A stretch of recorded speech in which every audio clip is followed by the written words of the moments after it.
Okay, so we left off with the definition of VC dimension that really builds on this notion of shattering, which is really subtle, and I want to repeat it, and we want to make sure that we all get it. So we say that we know that the unbiased hypothesis space, that is one that contains all the function, shatters everything, all the entire instance space, because every labeling that you want to choose for this instance space, any labeling configuration, there is a function in H that expresses this labeling. But in general, we have a restricted hypothesis space, and the expressivity of this hypothesis space is going to be determined by how many points can be shattered by functions from this hypothesis space. If it can shatter a large subset, it's expressive. If it can shatter only a small subset, it's less expressive. So that's the notion that we're playing with here. Specifically, how did we define this shattering? We said that a set S of example is shattered by a set of functions if for every partition of the example in S into positive and negative example, there is a function in H that gives exactly these labels to the example. So this labeling is expressible using a function in H. And VC dimension of a hypothesis space H is the size of the largest finite subset of X that is shattered by H. So we looked at a few examples, and the key thing is this quantifier here. So it's the size of the largest, finite subset of X. It could be that there's only one subset of this size. It's still the largest subset of X, and we count it. We don't need that all subset of X of this size will be shattered. And therefore, when you want to show that the VC dimension of H is D, you really have to show two things. If there is a subset of size D that is shattered, then the VC dimension is at least D. If no subset of D plus 1 is shattered, then the largest one is D, and therefore the VC dimension is strictly less than D plus 1. These two together make the VC dimension D. We looked at the example of half intervals. So a set of functions that define, for example, as the interval 0 to A, where all the positive examples are between 0 and A, negative example outside. We show that a set of 1 point can be shattered, which means you can either label it positive and there is a half interval that does it, or label it negative and there is a half interval that does it, but no subset of size 2 can be shattered.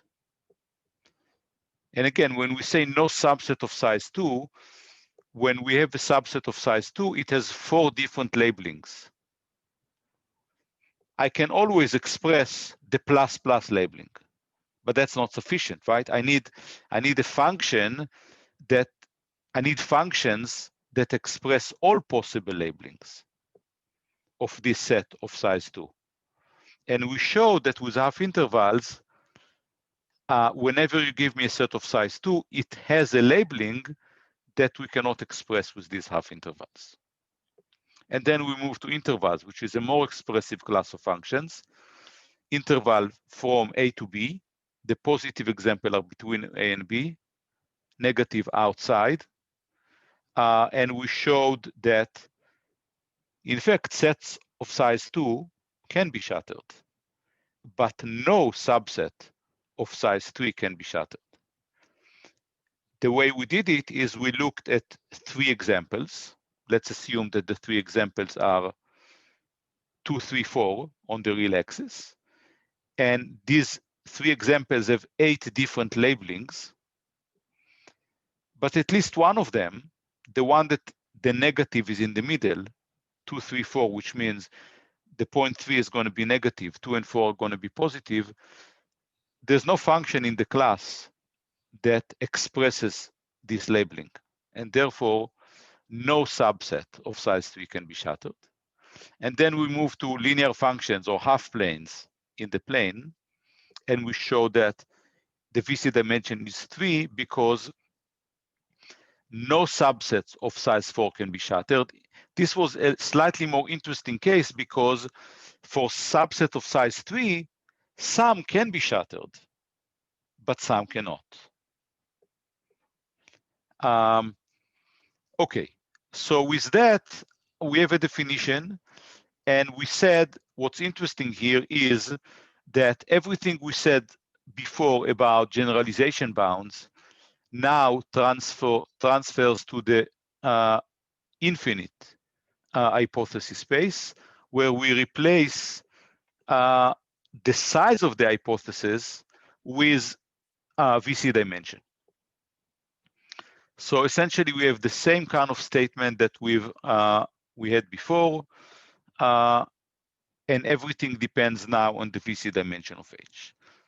We ended up with the following question that I hope you thought about, and that is just trying to understand the notion of VC dimension a little bit better. And in order to do this, we can think about it also in the finite case, right? So the notion of VC dimensions was invented in order to deal with infinite hypothesis spaces, but it also applies for finite hypothesis spaces. And in this case, let's assume that H shatters K examples. And then I want to argue that that means that the size of H is at least 2 to the K. The question is why? So this is the first question for you today. Assume that H shatters K points.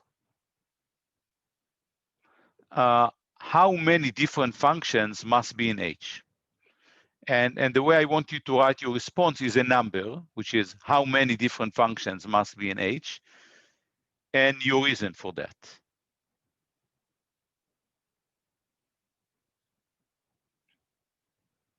So hopefully we can start thinking now. Again, I have K points.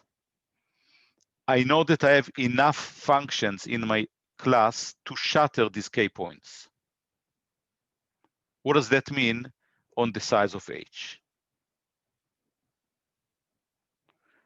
Any questions on this question?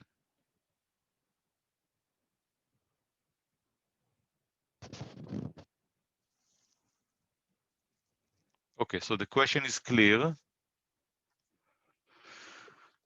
So let's think about it.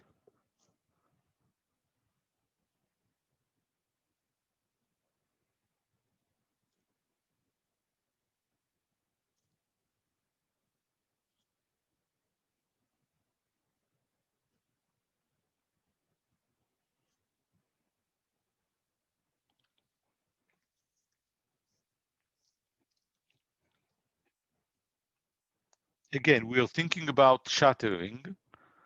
What does it mean that H shatters K points?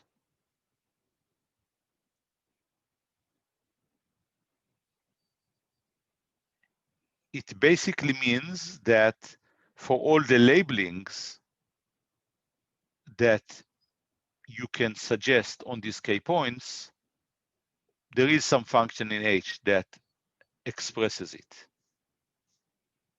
What does that mean on the size of H?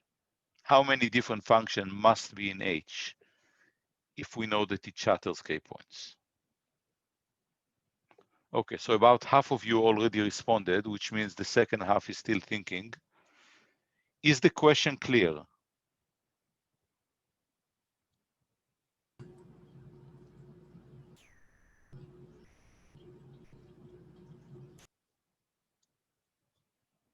Did someone try to ask a question?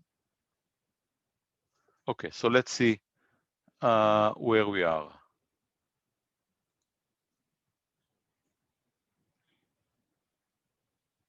Okay, so the suggestion for k, 2 to the k, period.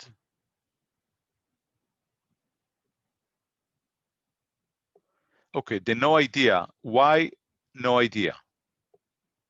And why k in that? So no one suggests a reason so far. 2 to the n, I don't know what n is here. Okay, so now we have a complete answer. 2 to the k, enough to represent all combinations of k points. And the way to rephrase it is all combinations, all labelings over k points.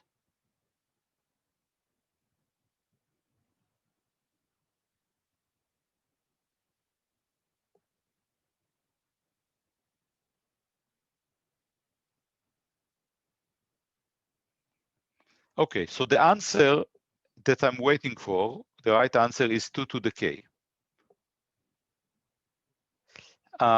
Because each point could be either plus or minus is true, it justifies the 2 to the k. It doesn't justify the shattering.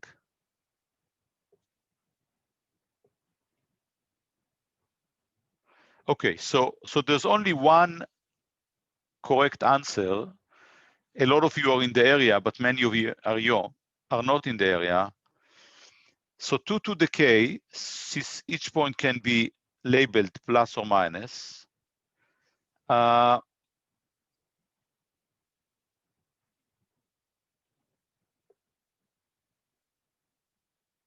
okay, let's stop here. This is a good answer. One function for each subset combination of the k points. And that would be a good answer. And the one I'm basically waiting for. So if someone does not understand this, why is it the case that h must be at least of size 2 to the k? Directly from the definition of shattering, I know that on k examples, there are 2 to the k labelings. That should be already clear. Each one of this labeling really represents a different function, because at least on two labelings are different on at least one example. And therefore, you need different functions to express them. So for each labeling, there must be a function in H that expresses this labeling, which means that H has at least 2 to the k functions. Anyone isn't clear about that? All the people that wrote something else than 2 to the k,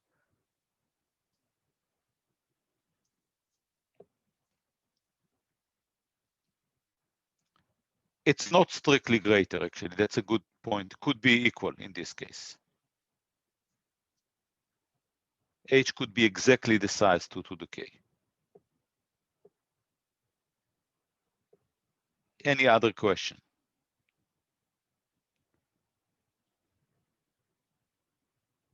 Okay, and because of that, when I take log of this, I know that the log of H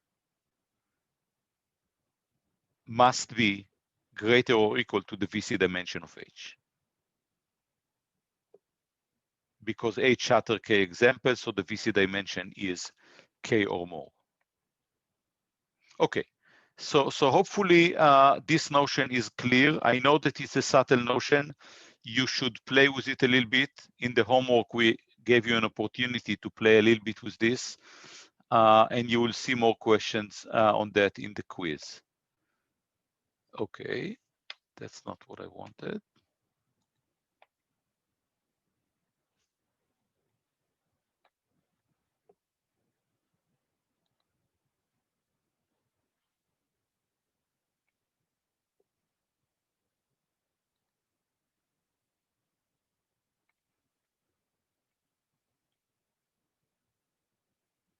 Okay, so we're moving now to the learning problem. So what does that mean on learning? And the example we're going to use is that of learning rectangles, which we talked about last time. So we're looking at a hypothesis class of axis parallel rectangles, and we want to ask, can we learn it? Can we pack learn it? And really that means two questions. One is, what is the VC dimension? Because this is an infinite class of functions.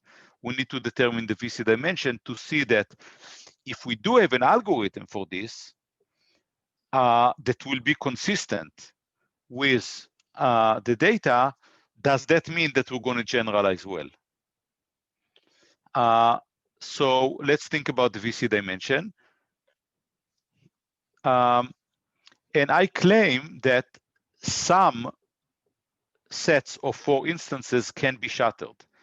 So take 4 examples in general position, like here. Now, how many labelings do they have? There are 16 different labelings, which means that you need to consider all these 16 different labelings, and for each case, show me an axis parallel rectangle that expresses this labeling. So if you think a little bit about it, you see that that's easy to do. So for example, if all of them are positive, I'm going to put the axis parallel rectangle outside them. If all are negative, I'm going to put the axis parallel rectangle here on the side. If for each one of them, if it's positive, I'm going to put a small one around it, and so on. So for 4 points in general position, you can easily convince yourself that you can shatter them. And therefore, the VC dimension is at least 4. And it's also interesting to know that not all sets of 4 points can be shattered, but I don't care. It's sufficient for me that some sets of 4 points can be shattered to already show that the VC dimension is at least 4. The question is, what happens with 5? And I'd argue that no 5 instances can be shattered. And the easiest way to think about it is to say, let's look at 5 sets, and let's look at the extreme points, smallest or largest along some dimension. There could be ties here, but still I can look at these points. So I'm going to look at 4 of these points.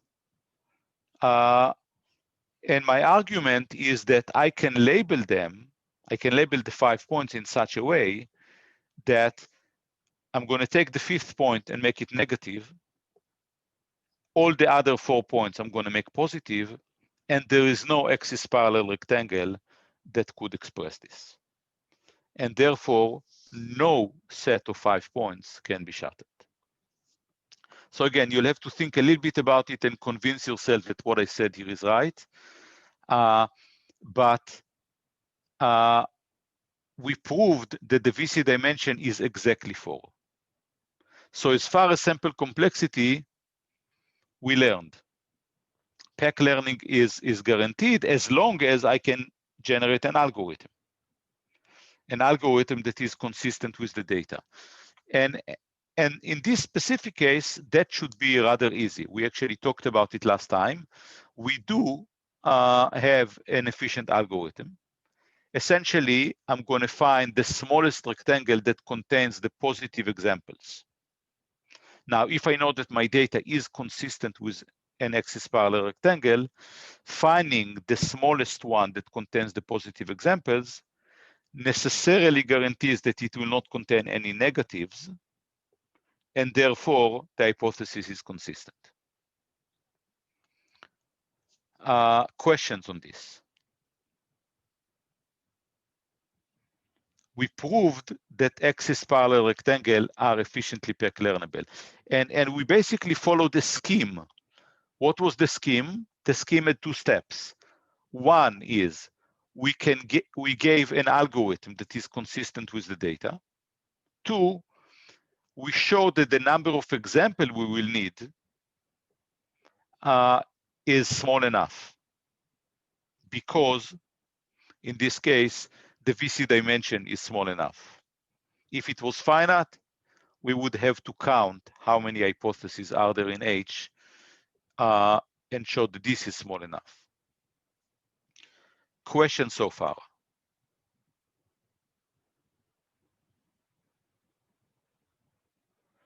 No question. So here is another question for me. Hopefully everyone agrees that this rectangle that I'm showing here, the blue one, the one that defined by the blue points, is consistent with the data. Now, in real life, if you were asked to learn an axis parallel rectangle and return it to me as the hypothesis to be used later on real data, would that be your favorite hypothesis to send, to use?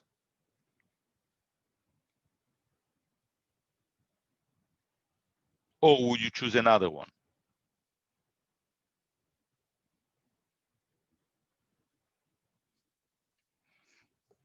Okay, so the answer that I have here on the chat is no, you'd want some margin. What does that mean? Anyone can rephrase it? This is right. I just want to get it in a slightly different phrasing. What does that mean? What would you do to this rectangle so that you will get some margin? Expand it outwards. You would expand it outwards, but not too much. You would probably expand it, but you don't want to hit the red points. So maybe you'll expand it and stop somewhere in the middle between containing all the blue points, but still farther enough away from the red points. You want the rectangle to be halfway between the positive and the negative cases. And that's exactly right. And that's a good intuition that we're going to take with us to the next lecture that we're going to start now, talking about support vector machines. So keep this intuition in mind. We're going to use this notion of margin that you used here, and we're going to just make it a little bit more precise and use it. So just to summarize what we've done so far, we talked about sample complexity.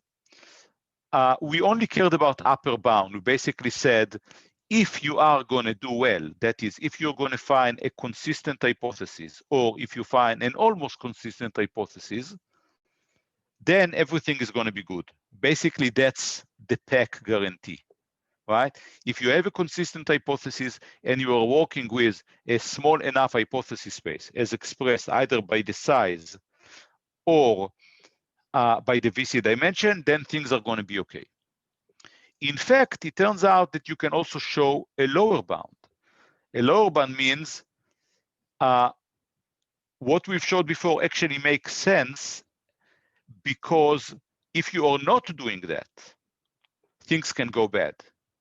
The lower bound says that if you are not seeing enough examples, then there is some distribution, some bad distribution, and some target function in my class of functions, my concept class, such that if my algorithm does not see enough examples, the error is going to be larger than epsilon.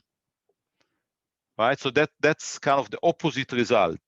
Before we said, if you're going to see enough examples, everything is going to be okay.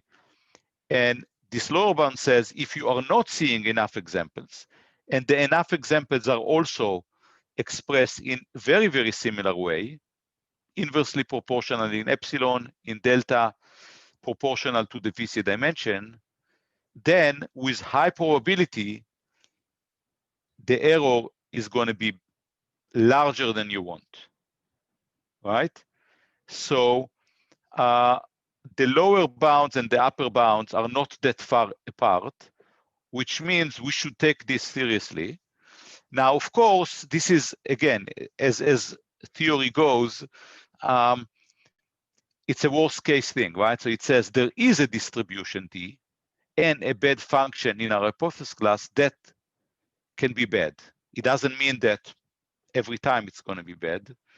That's the kind of role of lower bounds. But it's important to know that these bounds that we discussed briefly actually make sense. Okay, to conclude, what have we done with computational learning theory, which is the acronym, goes by acronym COLT?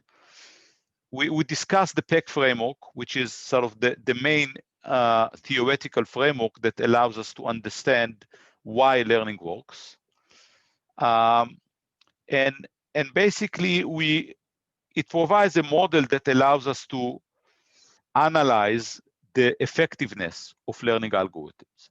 We show that learnability really depends on the size of the hypothesis space, either the size if it's finite or the VC dimension if it's infinite.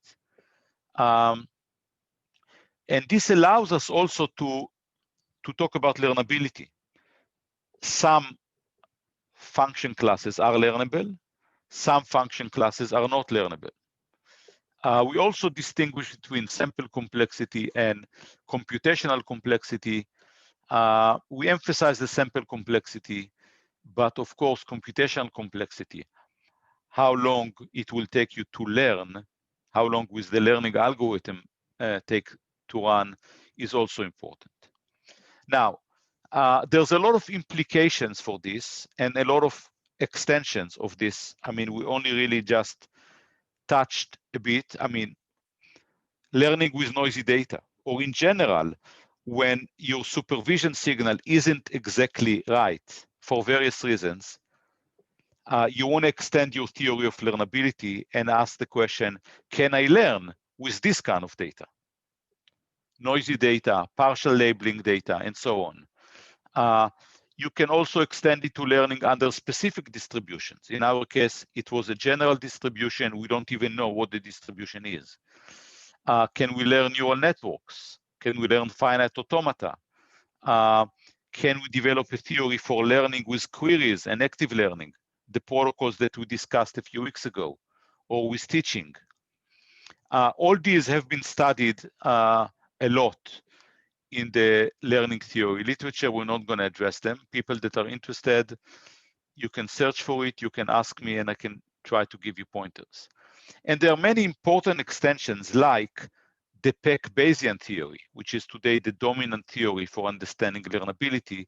It extends the PEC theory that we discussed here, in that in addition to the distribution-free assumption that we discussed, it also makes some assumptions on the prior distribution over the hypothesis.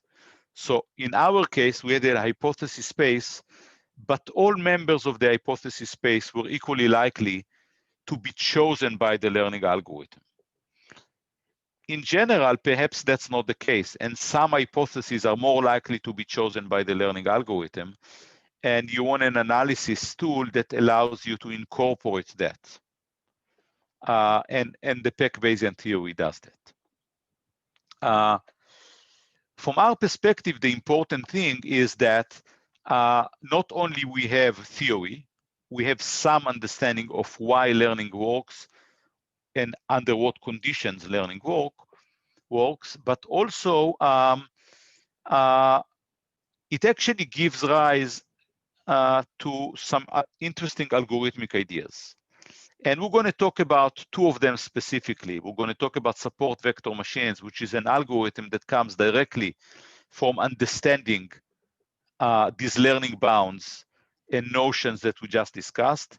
And next week, we're going to talk about boosting, which is another algorithm that came up directly from the definition of PEC. Okay, so questions as I'm moving to the next set of slides.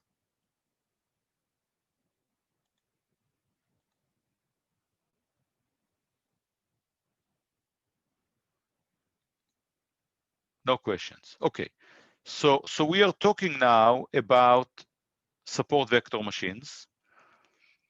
Before I start, I want to go back to the administrative slides that I skipped earlier. As before, I want to remind you that we have slides online, and there are written notes to accompany the slides. So you have now written notes for everything we talked about linear classifiers. You have now written notes on the website to accompany the computational learning theory slides that we just finished talking about. So you can, of course, listen to the lectures, go to the slides, but you can also consult these written notes that give some more details on everything we talked about. Homework 3 is out. You can solve some of it. By the end of today, you'll be able to solve more of it. One of the questions you'll only be able to solve after Monday's lecture. Project. So unfortunately, we are a little bit behind schedule. I was hoping that by yesterday, you will have all the proposals that we want you to work on. It's not out yet, but what I said last time is still correct. There will be 3 projects. We are considering a 4th one, but I'm not sure if it's going to happen. One in text, one on images, one with audio. They're going to be quite similar in the sense that in all cases, you will solve multi-class classification tasks. And in all cases, we will try to get you to think about how to learn with few labelings, maybe even no labelings for some of the, no annotation for some of the labels. I changed the timeline a little bit, so you will choose projects and team up by next Wednesday, a week from today. And then you will have almost 2 weeks to write an initial proposal describing what direction you're going to pursue. The rest is about the same, modulo the fact that we still don't have the final submission date. Once the final exam schedule is out, I will fix this date, but it's definitely going to be somewhere between the 15th and the 20th of December, where you'll be asked to write a paper.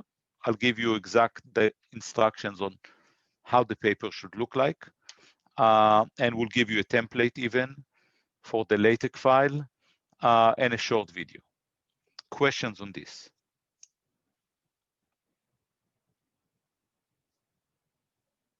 No questions. Okay.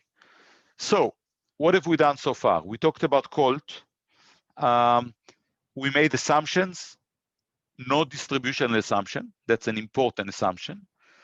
And the fact that training distribution is the same as the test distribution. Under this, we basically showed something of this form. We showed that the true error is bounded by the training error plus some complexity parameter or generalization gap that depends on the size of the hypothesis and some other complexity parameters. Really, the pictures that we had in mind is this. So let's try to understand this picture that I show here on the right. The x-axis is the expressivity of the function. So you can think about it as I'm starting with a small hypothesis space H1, I'm growing it and I'm growing it yet again.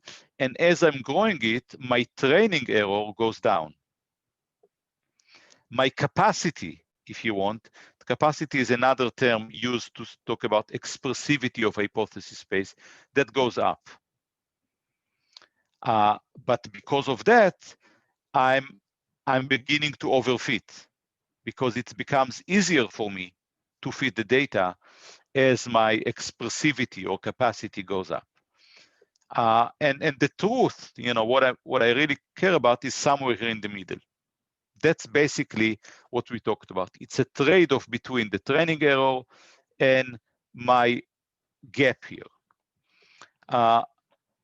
So this theory is also called structural risk minimization. You'll see this also in the literature, SRM, where basically this I want to minimize the risk, the error, and I'm doing it by kind of expanding the H's until some point.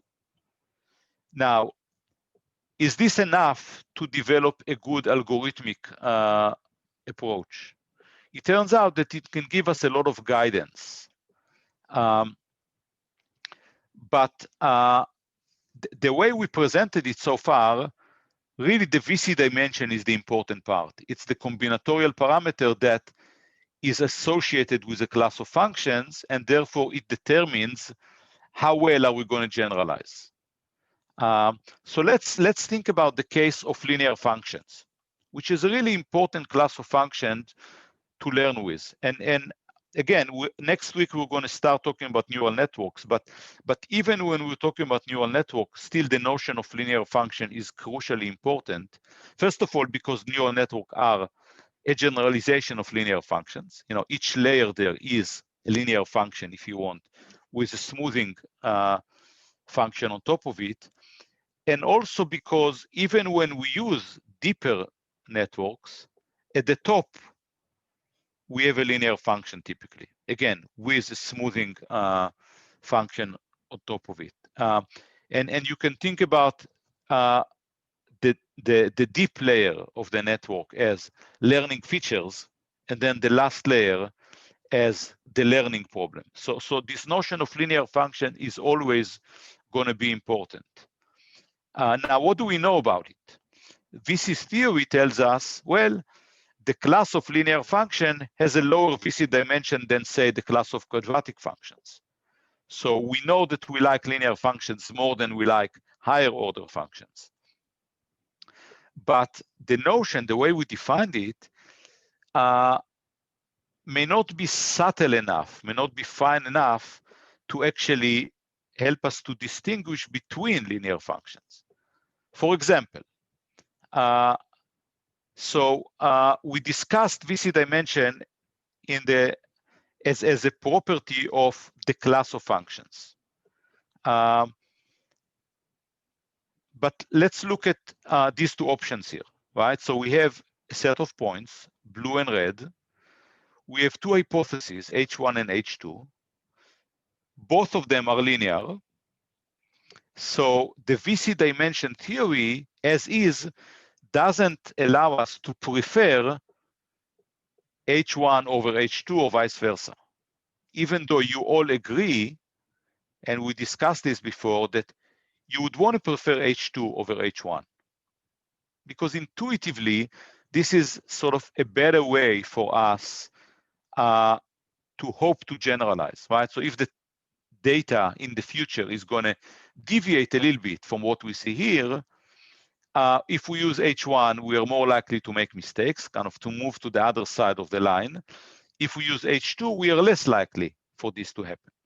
So we're going to refine the notion of VC dimension a little bit and make it, instead of one that is defined for a fixed class of function, one that is, let's call it data dependent, right? So we're going to consider the class of linear functions parameterized by their margin. So rather than just looking at linear functions, I'm going to look at, if you want, thick linear functions. And think about the VC dimension of thick linear functions, where the thickness is going to be a parameter. And I'm going to think about the VC dimension of these thick linear functions. Okay, so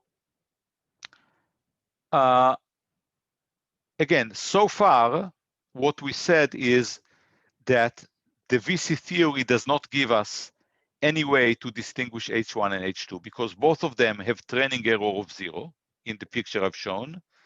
Both of them have VC dimension of 3. And we don't have a way to make a distinction, even though we clearly agree that H2 is better than H1. So in order to refine this, we're going to define this notion of margin. You have used the term margin, and we discussed this before, so now we're going to formulate it in a more precise way. So I'm going to define the margin gamma I of a point xi with respect to a linear classifier h of x, which is this dot product, sign of the dot product, as the distance of xi from the hyperplane. This is the hyperplane, right? So the hyperplane is the set of all points x such that the dot product wtx plus b is 0. And you've already seen it in homework 0 and homework 1, that this is the distance of xi from the hyperplane defined by w. Now, I want to define the margin for a set of points. So the margin of a set of points is basically going to be the minimum over all I of the distances of the xi points. Okay, so basically it's the closest point to the hyperplane among all the points in my set. And I'm going to define this by this gamma or gamma of s of the set of points.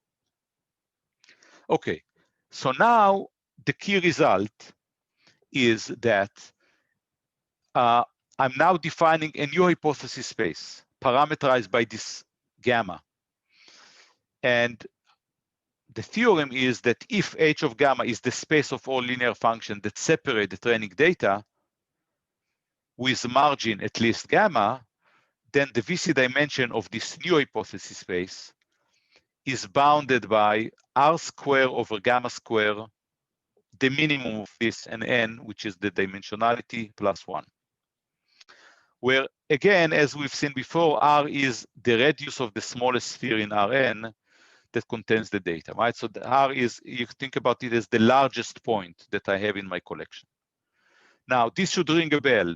You've already seen this expression before. When have you seen this expression? This r square over gamma square. Bound of mistakes. For what? This was the bound of mistakes for perceptron. Yeah. And magically, this comes back. So it's really, of course, not magically, but very, very interesting, yeah, because the perceptron theorem that was, as I showed before, was a theorem that came from the 50s and showed that the number of mistakes of a linear function scales with this constant here. R square over the margin square comes back now in the context of VC theory that came out at least 20 years later or more, maybe 30 years later. And basically it comes up as the bound for the VC dimension of the space we care about. So essentially what this theorem that we're not going to prove shows that linear classifiers generalize as a function of their margin. So I'm just plugging in this bound in the general theorem that we had about the gap between the true error here on the left and the training error. And this gap is a function of this r square over gamma square, the delta, and the m.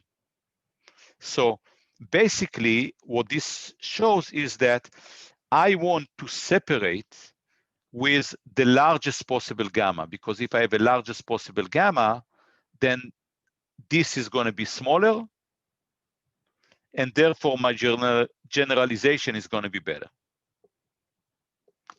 So that's really a very, very cool result. And of course, the question is, so what, right? So how do I do this?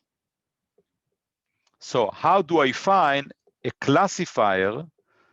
How do I prefer H2 over H1 in the picture I showed before? How do I find a classifier that not only separates the data, but also separates it with a large margin? And that's what we're going to try to do now. So we're making some steps toward large margin classifiers. And the first observation is the one that we just made. When we consider the class H gamma of linear hypotheses that separates the data, we know that large margin is going to give us a small VC dimension. That's why that's our goal, right? So our goal would be to find a separating hyperplane that maximizes the margin of the set of examples we're given. And of course, the question is how? So how do we choose H2 over H1? The second observation that we're going to make is that, and this is really what's going to drive the algorithmic approach, is that if you have a small size of W, it's going to give us a large margin. Okay, so these two together is going to give us an algorithm if we believe both. But of course, you can ask me a question now, what do you mean by a small size of W? Well, okay, so first let me say that together these two lead to an algorithm. From among all those W's that separate the data, find the one that has the smallest size, right? Smallest size, large margin, small VC dimension, that's what we want. Okay, so we kind of have a direction, but something must be weird for you now. What do I mean when I say minimize the size of W? After all, if W separates the data, you can shrink everything by 7, I suggest here, but you can choose a different number. You can scale it, and it still separates, right? If WX is greater than 0, also 7WX is greater than 0. So what am I talking here about minimal size? So if you think this way, you are in the right direction, because it means that we have to better understand the relation between W and the margin. And that's what I'm going to devote the next few minutes to. Questions?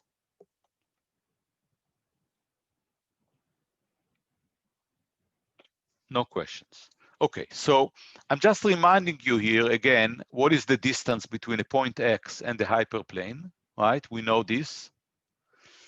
And let's think about this example here. So what I care about is this hypothesis W, but it has to be clear that this W has many names, right? So if I multiply everything in my space by some constant, everything stays the same, right? So the same W can come with multiple names. And I have to fix something in order to kind of normalize the naming of my W's. And in order to do this, we're going to precisely define what we mean by maximal margin so that we can do this. So again, we talked about the maximal margin of a data set defined this way. And let's try to parse this expression here so we understand it completely. So we're going actually right to left here. So first of all, we have this y dot product wx, right? Notice that if I'm making no mistakes, this is always positive. If I'm making mistakes, this is negative. We already went through this, but I now care about the absolute size of this. So I don't care whether it's on this side, on this size. And the first thing I'm going to do is I'm going to find the closest point. So I'm going over all points x, y. And for a given W, I'm going to find the closest point. Okay? Once I found the closest point for each W, I'm going to find which of these is the farthest, the max, but I'm only focusing here on a subset of the W's, all those W's that have size 1. Because whenever I have a W, I can shrink it or enlarge it, and that doesn't say anything. It just changes the size, but doesn't change the geometry. So I'm fixing all the W's to have size 1, and now I'm choosing among, for each W here, I chose the closest point. I'm choosing the closest point that is farthest from the line. Let's write this explicitly. So this is what I said. 1, for a given W, find the closest point.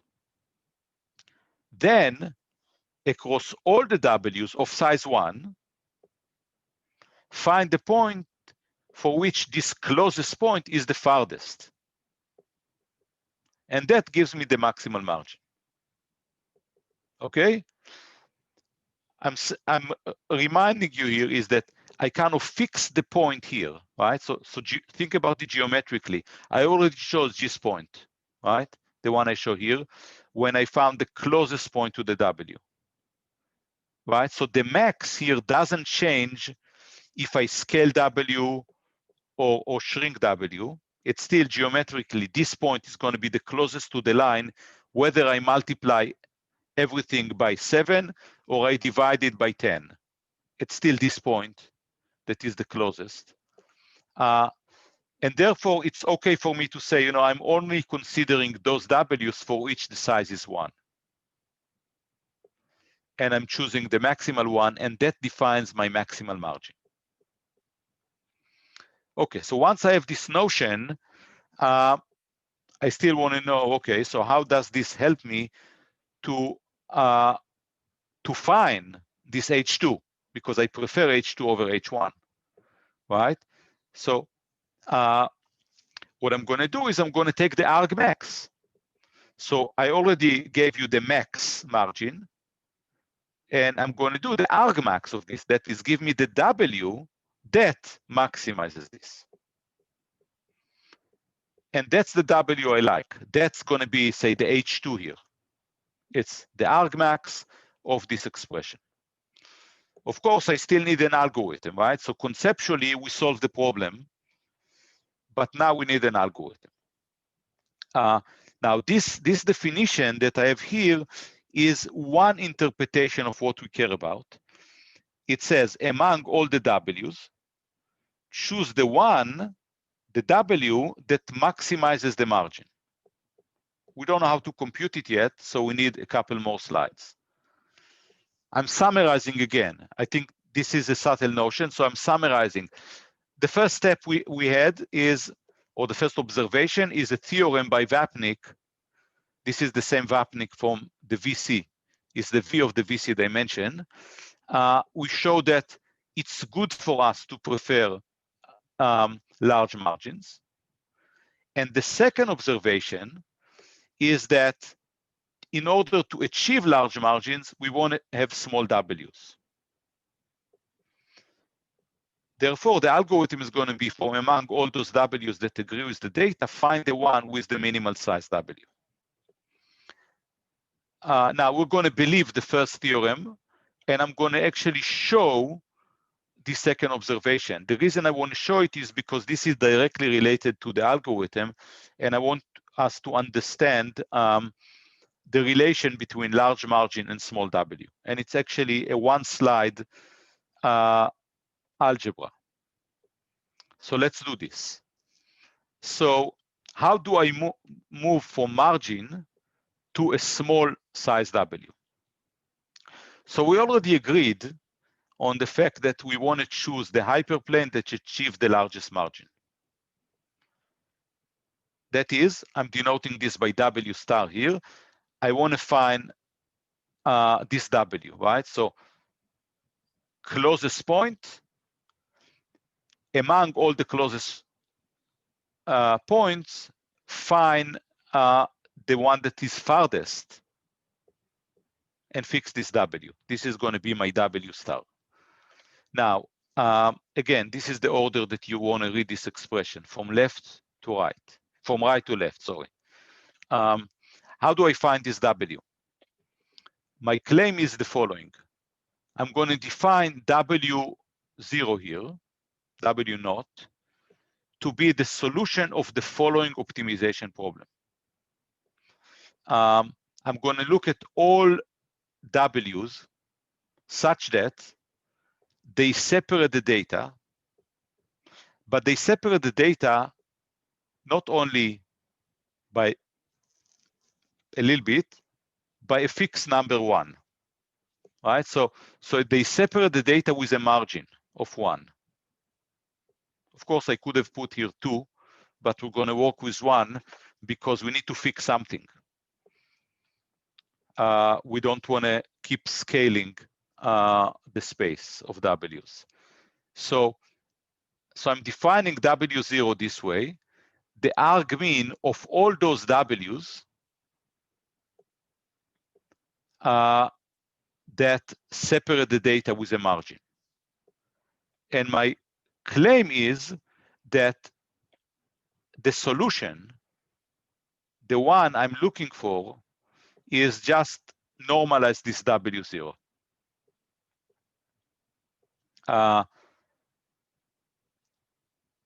So the normalization of W0 corresponds to the largest margin separating hyperplane, right? So notice, this is my goal.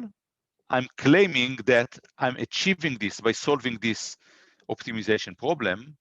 And that gives me a second interpretation, which is the algorithmic interpretation. Among all W's that separate the data with margin 1, choose the one with the minimal size. That's going to be a computable interpretation. So the next slide is going to show that these two interpretations are equivalent, that indeed, if I solve this optimization problem and compute this W0, I'm going to get W star, which means it's going to show that this one is equal to W star. So, okay, so that's my claim, that if I define W0 as the solution of this optimization problem, then its normalization is W star. I'm just reminding you here what is how I define W star in the previous slide. Okay, so that's actually very simple. It's just a little bit algebra. I'm going to define W prime to be this W0 normalized. And W star is the one I defined above, the largest margin separating hyperplane of size 1, right? This is the largest margin separating hyperplane that has size 1, as I show here. And my goal is to show that W prime is indeed W star. First of all, I note that if I divide W star by the margin, then it satisfies this, right? It satisfies the constraint in this because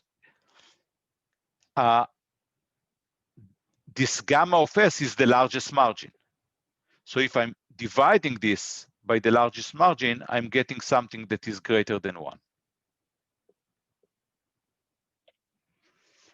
And therefore, because of the way I define W0, the size of W0 is less than this guy, the size of this guy, because W0 was the minimal one.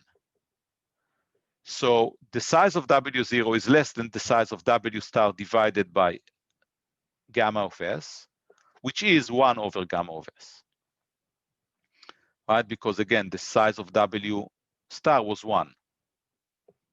So it's equal to 1 over gamma of S. And again, just to remind you, when you go over this again, this comes directly from the definition of W0 as the argmin over all these guys. And this comes directly from the definition of W star as those of size 1 that separate the data. And therefore, what does that mean? It means that if I take this W prime, which I defined here, and I'm computing Y W prime transpose X, I'm just substituting this. So I'm putting, it's W0 divided by the size of W0. This is just a substitution, right? It's just the definition of W prime here. This is greater than 1 over the size of W0. Again, directly from the definition of W0 here, right? And therefore, given this previous line, it's greater than the margin. Okay, so I show that Y W prime transpose X is greater than the margin. And because the size of W prime is 1, it's exactly this guy. It corresponds to the largest margin, which by the definition of W0 just means that this W prime is exactly W star. What have I shown? So if we forget this algebra,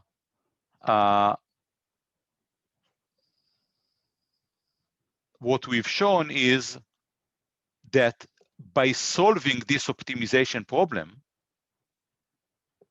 I get what I want. I get the largest margin. So by trying to look at all those W's that separate the data with margin 1 and choosing the smallest W among them, the one with that has the smallest size, I found the one with the largest margin. So let's just give an example before we formulate this explicitly. So here's the picture that we have, right? So what is the geometry that we have here? So we have various kinds of points, right? So the line here is the line Wx plus B equals 0, right? This is always the separating line. It's the set of all points such that Wx plus B equals 0.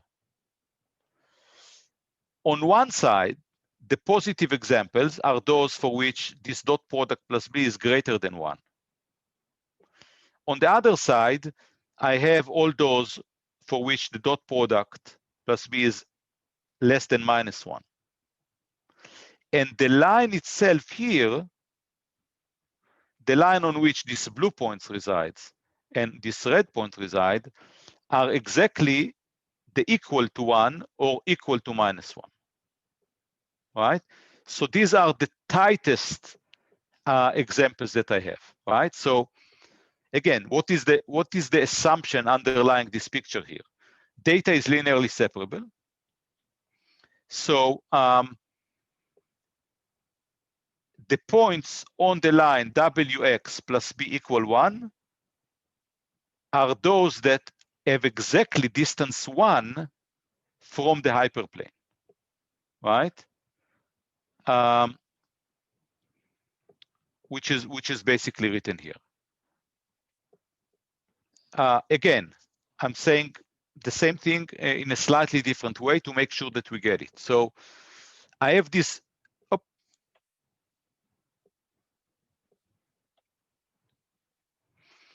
So the lines that I care about are this line, Wx plus B equal plus 1, or if you want, Wx plus B equal minus 1.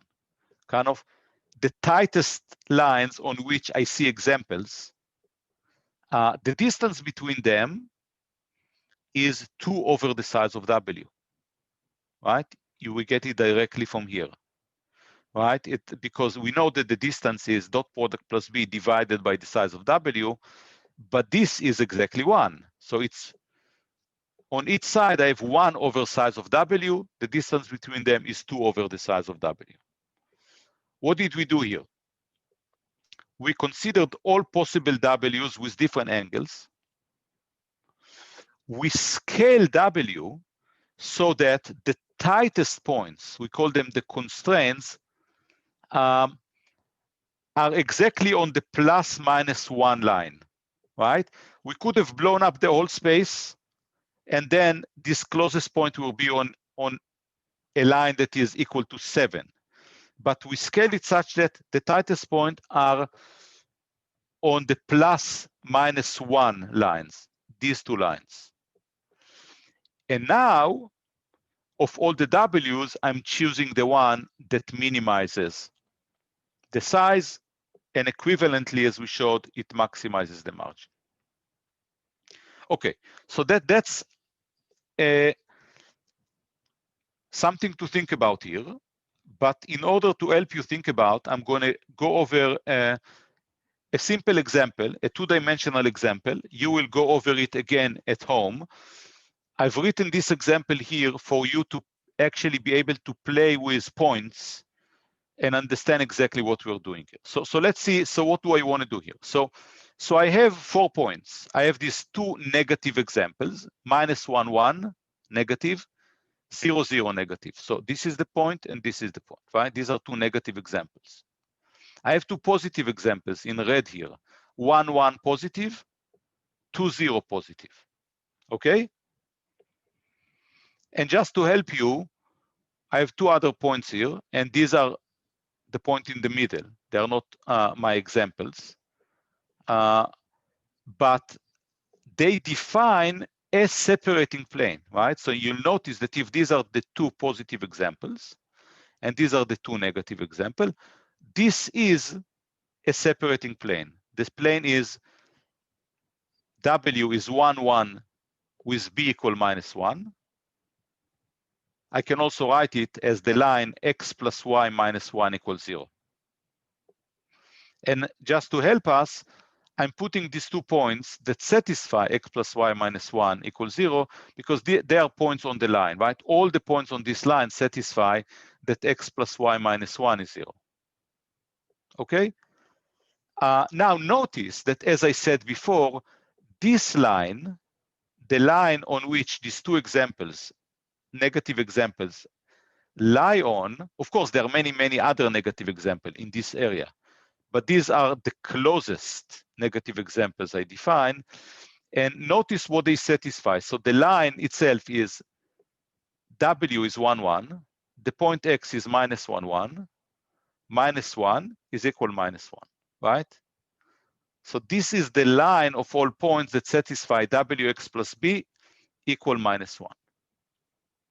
On the other hand, this line here, where the red points are, is the line that satisfies Wx plus B equal 1. Again, just do the dot product. 1, 1, which is the W, times the point. This point is 1, 1, -1 equal 1. You can also do it for this point, the 2, 0, and you'll get also that it's 1. It lies on this line. So far, we just played with some examples to make sure that we understand that these 2 points, positive points, and these 2 negative points lie on the line Wx plus B equal 1, and respectively, Wx plus B equal -1. What is the distance of this point, for example, 1, 1 plus from the plane? I can compute it here. Because I know that the size of W is square root of 2, right? I can compute the distance, and the distance is going to give me 1 over square root of 2, which is 1 of W, 1 over size of W. That's what we expected.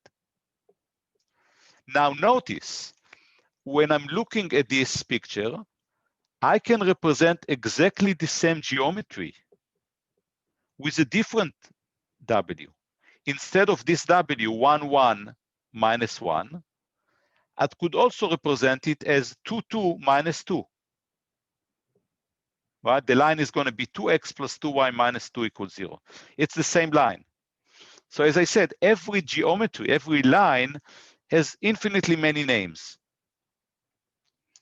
But if I do it this way, if I scale everything by 2, then the plus plane, this line here, on where the red points lie, is going to have a different name also. It's going to have this name, Wx plus B equal 2, right? Because try it. Take the point, the line 2, 2, right? I'm calling this line now 2, 2, times the point, which is 1, 1 here, -2, right? That's my line.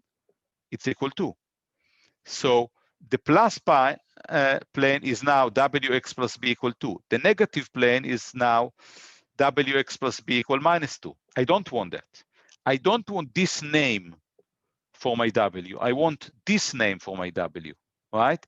Where is it? This name. Because I want to make sure that the tightest points are on the +1, -1 lines. Okay, so that gives me a choice of naming. So that's one thing to understand. There's another thing to understand. I gave you these 2 negative points and these positive points. But you know, this line that I chose here, this separating plane, is not the only one that separates these points. Here's another one. This vertical line also separates the data. right? This line is called W equal 1, 0. B is -5, right? Check this. And you can see that it separates the plane. So why would I choose this guy as the separating plane over this line as the separating plane? So that's the second consideration. So again, I did one consideration is I chose a line and I said, well, it has many names. I'm going to choose one of the names. There's equivalence class of a lot of W's. I'm choosing one, the one that forces the closest positive and closest negative to be on the -1 +1 planes. That's one decision. Second decision, why do I prefer this W over this W? And this is where the next page is going to help me. So for the second plane, which is defined this way, again, I can choose that it separates the points. For example, if you take the point 1, 1, it's positive. If you take another one, it's going to be negative. But again, in my naming scheme, I want to make sure that I have points that the tightest points are on the +1 or -1 or and/or -1 line. So getting a half here is not good for me. I'm going to scale it so that this point, which is the closest, is going to have 1 here. How do I do it? Let's see. So I'm going to rename, instead of 1, 0, I'm going to multiply everything by C. Let's call it now C0. Instead of -1/2, it's going to be -C/2. And let's solve for C. Let's see, how do I scale it so that this point is on the 1 line rather than the half line? So C0 times 1, 1, which is the name of the point, minus C/2 is 1. That's what I want, right? I want it to be on the 1 line. It gives me that C must be 2, which you knew, I guess. So I'm going to rename the planes now. Instead of calling it 1, 0, -1/2, which I called it here, now I'm going to call it 2, 0, B equal -1. And that gives me that the point 1, 1 is on the 1 plane. The point 0, 0, this guy here, is -1. The other points, actually, this positive point and this negative points are farther away. They are on the 3, -3 lines. I don't care about them then. I just care about the closest. I guarantee that the closest are on the 1, -1 lines. Good. So now I'm in the same playing field because I have points on the tightest. So now I can, in a fair way, compare, do I like this hyperplane, the one I call now 2, 0, -1, or do I like this hyperplane, the one I called 1, 1, B -1? Let's compare the sizes. In the second case, in the 2, 0, the size is 2. And in this case, the size is square root of 2. I prefer this guy. So I want my algorithm to converge to this line rather than this line as the separating hyperplane, because it has a smaller size, which means it's going to have a larger margin, which means it's going to generalize better. Okay, questions?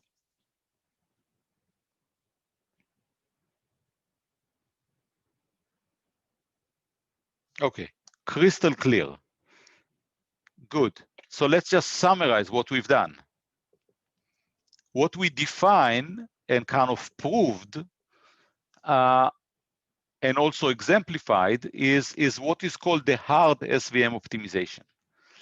We've shown that the sought after weight vector is the solution of the following optimization problem.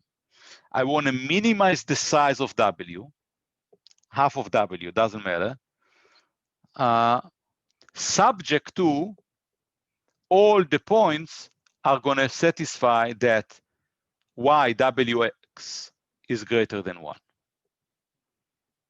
That's it, right? So I want all my points to be separated by W with a margin 1, And among all those, I want to find the smallest W. That's it.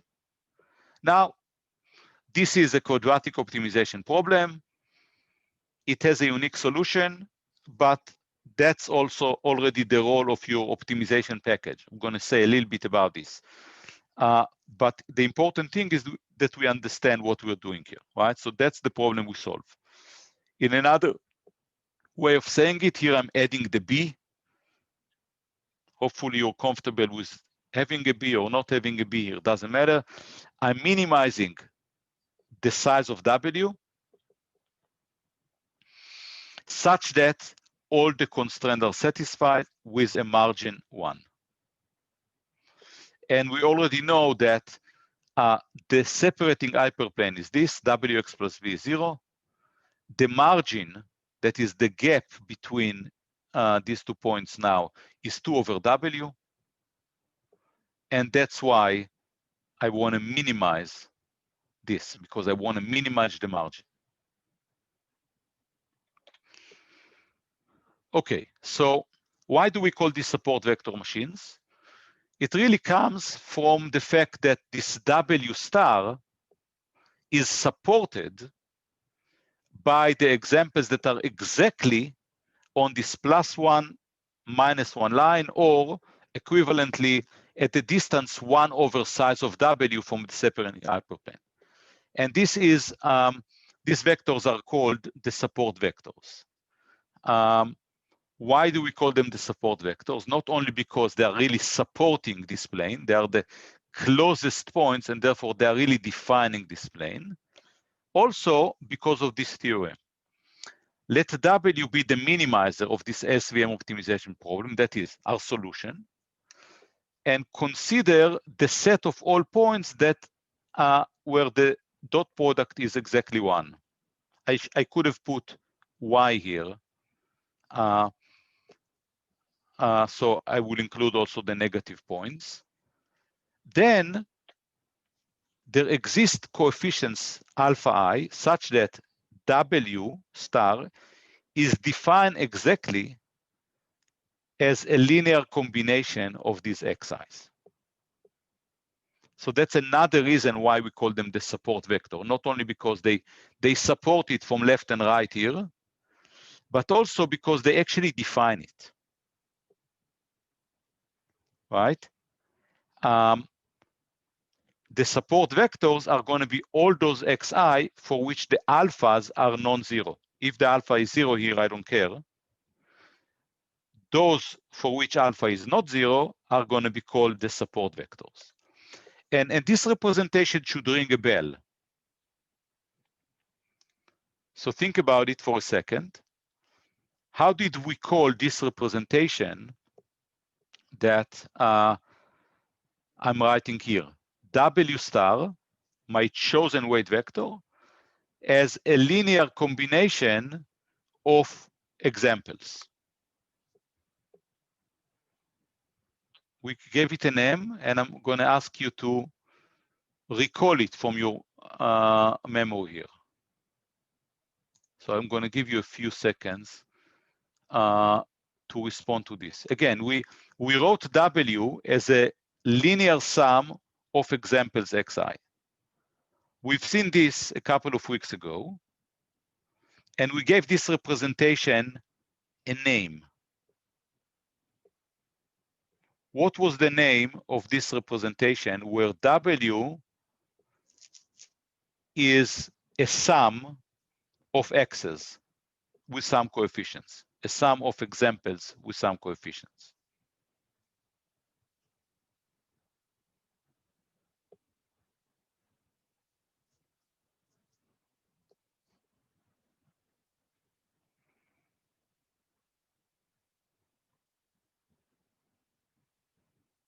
So let's see, what are you saying here?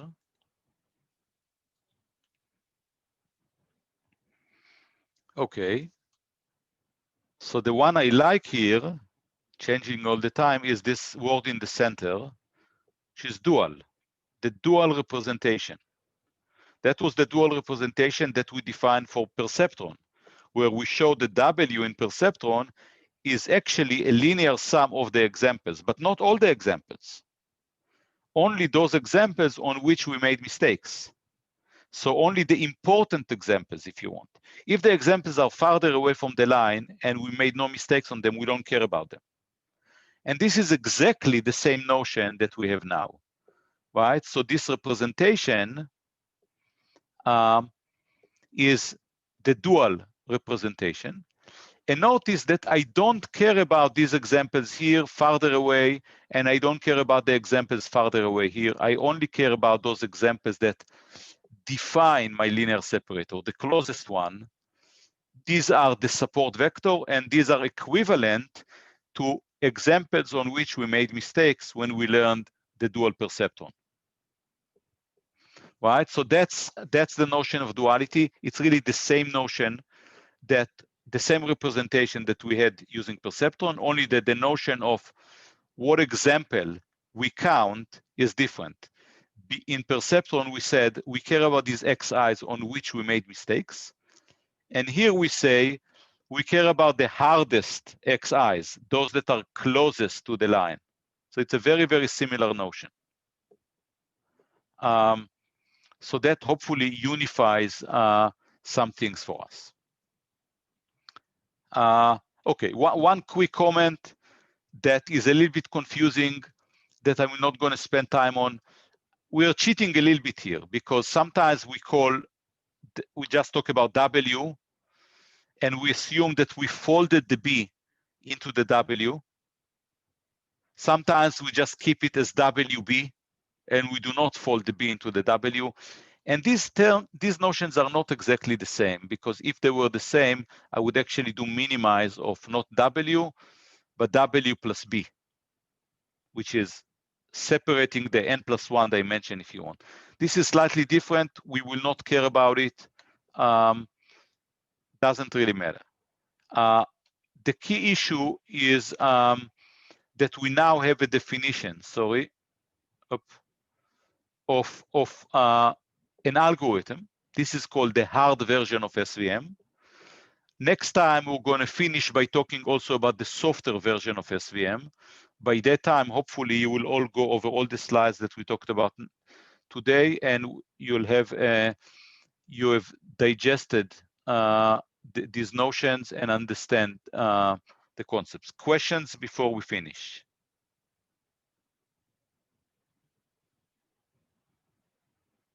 Okay, so have a good rest of the week.